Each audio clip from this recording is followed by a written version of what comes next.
Hello दोस्तों, crack UP board exam YouTube channel में स्वागत है। आज की इस वीडियो में हम पढ़ेंगे किरचॉफ के नियम, जो कि बहुत ही ज़्यादा इम्पोर्टेंट है।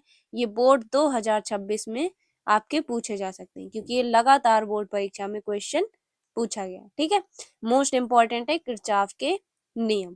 ठीक है, तो चलिए बिना देरी कर वीडियो को स्टार्ट करते हैं। वीडियो को पहली बार देख रहे हैं तो चैनल को सब्सक्राइब कर लीजिए और इस वीडियो को लाइक कीजिए।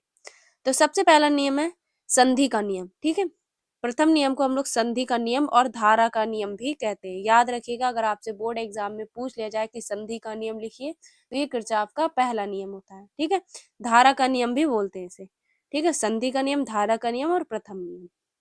ठीक, तो संधि का नियम किसे कहते हैं?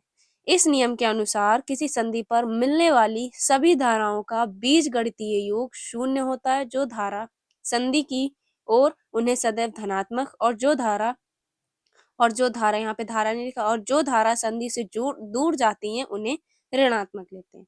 तो अब हम लोग डायग्राम से समझते हैं। जैसे ये क्या है, बीच में जो पॉइंट लगा इसे हम लोग बोलते हैं संधि। ठीक है, इसे क्या बोलते हैं? संधि। अब जो धारा संधि की ओर जा रही है उन्हें क्या ले लेते हैं? जो धारा संधि की ओर जा रही है उन्हें धनात्मक लेते हैं, मतलब पॉजिटिव लेते हैं। और जो धारा संधि से दूर जा रही है उन्हें हम लोग ऋणात्मक लेते हैं।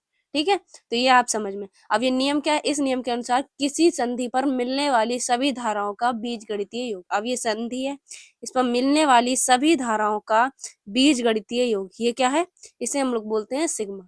ठीक है, बीजगणितीय योग क्या होगा? शून्य होता है। जो धाराएं संधि की ओर जाती है उन्हें सदैव धनात्मक लेते हैं, और जो धाराएं संधि से दूर जाती है उन्हें ऋणात्मक लेते हैं। ठीक है, तो याद रखिएगा, इस पर न्यूमेरिकल क्वेश्चन भी बनता है, तो आपको ये जरूर याद रखना है कि जो धाराएं संधि की ओर, मतलब जो अंदर की ओर संधि के पास जाएंगी उन्हें हम लोग पॉजिटिव लेते हैं, और जो बाहर के लिए निकलती हैं उन्हें हम लोग नेगेटिव लेते हैं। ठीक है, अब क्या हो जाएगा? तो कौन कौन सी जो बाहर अंदर की संधि की ओर जा रही है उन्हें प्लस मिलेंगे, तो I1 plus I2 plus I3, और जो संधि से बाहर जा रही, दूर जा रही, उन्हें क्या कहेंगे? माइनस मिलेंगे। ठीक है, तो minus I4 minus I5 minus I6 is equal to 0, क्योंकि जो सभी धाराओं का जो बीजगणितीय योग होगा वो क्या होगा? शून्य हो गया। तो यहाँ पे क्या हो गया? जो प्लस वाली है वो हमने एक साइड ले ली, अब इधर कहाँ ले आएंगे? इन्हें क्या ले आएंगे? इधर ले आएंगे। तो जब ये माइनस में इधर आ जाएंगी तो क्या हो जाएंगी? प्लस में हो जाएंगी। तो I1 plus I2 plus I3 is equal to I4 plus I5 plus I6। तो ये क्या हो गई? एक दूसरे के बराबर होंगी, अतः इनका जो बीजगणितीय योग होगा वो क्या हो जाएगा? शून्य हो जाएगा। ठीक है, तो यहाँ पे क्या लिखेंगे? Sigma I is equal to O, क्योंकि संधि पर मिलने वाली सभी धाराओं का जो बीजगणितीय योग होगा वो क्या होगा? शून्य होगा। तो पहला नियम बहुत ही इजी है और बहुत ही इजीली आप इसे समझ भी गए होंगे। क्या था नियम? कि इस नियम के अनुसार किसी संधि पर, ये संधि है, मिलने वाली सभी धाराओं का योग, जैसे ये धाराएं हैं, कोई बाहर जा रही कोई अंदर, तो मिलने वाली सभी धाराओं का योग जो बीजगणितीय जो योग होता है वो क्या होता है? शून्य होता है। ठीक है, और जो धारा संधि की ओर जाती है उन्हें धनात्मक लेते हैं, और जो धारा संधि से दूर जाती है उन्हें ऋणात्मक लेते हैं। ठीक है, तो यहाँ पे फॉर्मूला क्या होगा? Sigma I is equal to 0। अगर आप ये कुछ नहीं लिखना चाहें तो कोई दिक्कत नहीं, सिर्फ डायरेक्ट आप sigma I is equal to 0 लिख सकते हैं। ठीक है, तो ये था आपका पहला नियम। अब हम देखेंगे किरचॉफ का दूसरा नियम। दूसरा नियम को हम लोग वोल्टता का नियम और बंद पाश का नियम भी कहते हैं। ठीक है, तो यहाँ पर आप ब्रैकेट में लिख लीजिएगा वोल्टता का नियम और बंद पाश का नियम, क्योंकि बोर्ड एग्जाम में आपसे अलग टाइप से पूछ सकता है। अगर आपसे पूछ लिया जाए कि बंद पाश का नियम लिखिए, तो आपको पता होना चाहिए कि बंद पाश का नियम किरचॉफ का दूसरा नियम कहलाता है, या वोल्टता का नियम पर किरचॉफ का दूसरा नियम कहलाता है। ठीक है, तो ब्रैकेट में आगे लिख लीजिएगा बंद पाश का नियम और वोल्टता का नियम। ठीक है, तो चलिए सबसे पहले हम लोग इसके डायग्राम को देख लेते हैं। ये क्या है? एक बंद पाश हमने ले लिया। ठीक है, जो चारों तरफ से बंद हो, तो हमने क्या ले लिया? एक बंद पाश ले लिया। ठीक है, इसमें एक दो बैटरी लगा दी, एक E1 लगा दी और एक E2 लगा दी। और ये जो इस टाइप से बना है, ये इस टाइप से बना है, इसे हम लोग बोलते हैं प्रतिरोध। क्या बोलते हैं इसे? प्रतिरोध। तो एक R1 यहाँ लगा हुआ है प्रतिरोध, और एक R2 प्रतिरोध यहाँ लगा हुआ है।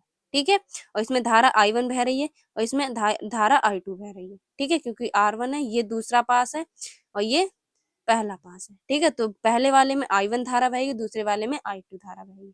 ठीक है, तो ये नियम क्या कहलाता है? किरचॉफ का दूसरा नियम किसे कहते हैं? तो किसी बंद पास, ये क्या है? बंद पास, किसी बंद पास में बहने वाली धारा, किसी बंद पास में बहने वाली धारा और उसके संगत प्रतिरोध का गुणनफल, उसके संगत प्रतिरोध का गुणनफल विद्युत वाहक बल के बराबर होता है। किसके बराबर होता है? विद्युत वाहक बल के बराबर होता है। यही क्या कहलाता है? किरचॉफ का दूसरा नियम कहलाता है। एक बार फिर से समझिए, किसी बंद पास में बहने वाली धारा आई, ठीक है, बहने वाली धारा आई और उसके संगत प्रतिरोध R1, ठीक है, उसके संगत प्रतिरोध R1 के गुणनफल को, गुणनफल जो होता है वो विद्युत वाहक बल के बराबर होता है। ठीक है, तो यही आपका किरचॉफ का दूसरा नियम होता है। तो कैसे लिखेंगे? इस नियम के अनुसार किसी बंद पास में बहने वाली धारा और उसके, यहाँ पे उसके लिख लीजिएगा, उसके संगत प्रतिरोध का जो गुणनफल होता है वो विद्युत वाहक बल के बराबर होता है। ठीक है, अब यहाँ पे फॉर्मूला क्या लिखेंगे? अतः करके E equal to sigma I R, E equal to sigma I R. अब ये सिग्मा आई आर क्यों है? क्योंकि इसमें दो R1 और R2 दे रखे हैं, तो इसका जो बीजगणितीय योग होगा वो सिग्मा होगा। ठीक है, जो बीजगणितीय योग होता है उसे हम लोग सिग्मा से प्रदर्शित करते हैं। तो E equal to sigma I R. ठीक है, यही क्या है? किरचॉफ का दूसरा नियम। तो ये नियम आपको पता होना चाहिए, बहुत ही ज्यादा इंपॉर्टेंट है, बोर्ड एग्जाम में आपसे पूछ लिया जाता है। ठीक है, किरचॉफ के नियम बोर्ड परीक्षा में 3 नंबर में पूछ ले जाते हैं। उसके बाद आपको ये पता होना चाहिए कि किरचॉफ का जो पहला नियम है वो आवेश के संरक्षण पर आधारित होता है। ठीक है, पहला नियम किस पर आधारित होता है? जो संधि का नियम है वो आवेश के संरक्षण पर आधारित होता है। और जो दूसरा नियम है बोल्टता का नियम जिसे हम लोग बोलते हैं, वो किस पर लागू होता है? वो होता है ऊर्जा संरक्षण पर आधारित। ठीक है, तो ये एमसीक्यू में आपसे पूछ सकता है कि किरचॉफ का प्रथम नियम किस पर आधारित है? तो किरचॉफ का प्रथम नियम आवेश के संरक्षण पर आधारित होता है। ठीक है, और दूसरा नियम जो है वो ऊर्जा संरक्षण पर आधारित होता है।